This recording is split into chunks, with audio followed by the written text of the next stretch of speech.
নমস্কার প্রিয় রাজ্যবাসী।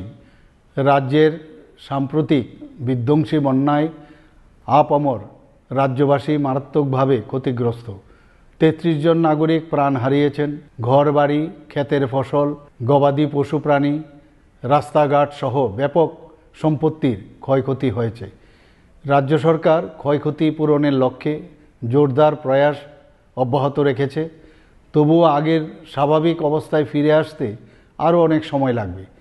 রাজ্যের এই সংকটকালে রাজ্যের বাইরের বহু মানুষ, স্বেচ্ছাসেবী সংস্থা, ক্লাব, সংগঠন ও ব্যক্তিবিশেষ স্বতঃস্ফূর্তভাবে প্রশাসন ও দুর্গতদের জন্য সাহায্যের হাত বাড়িয়ে দিয়েছেন।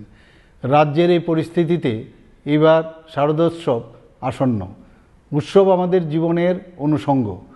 উৎসবে আনন্দ স্বাভাবিক, কিন্তু সেই আনন্দ যাতে অন্য কারোর নিরানন্দের কারণ না হয়, সেই দিকে আমাদের সকলের লক্ষ্য রাখতে হবে। এবারের এই বন্যা পরবর্তী পরিস্থিতিতে আমাদের সকলের উচিত মানবিক ও সামাজিক দায়বদ্ধতা নিয়ে বিপন্ন মানুষের পাশে দাঁড়ানো। তাই রাজ্যের বন্যা পরিস্থিতিকে বিবেচনা করে এই বছর পুজোর চাঁদা আদায়ের ক্ষেত্রে কোনো প্রকার জোর জবরদস্তি না করতে আমি ক্লাব, সংস্থা ও সার্বজনীন পুজো আয়োজকদের কাছে অনুরোধ জানাচ্ছি। পাশাপাশি রাস্তায় যানবাহন থামিয়ে চাঁদা আদায় না করার জন্য আমি পুজো আয়োজকদের কাছে আবেদন জানাচ্ছি। আমি আশা করব ক্লাব ও সার্বজনীন পুজো কমিটিগুলি এবারের পুজো আয়োজনের বাজেট কিছুটা কমিয়ে সেই অর্থ দিয়ে সামাজিক দায়বদ্ধতায় বিপন্ন মানুষের পাশে দাঁড়াবেন।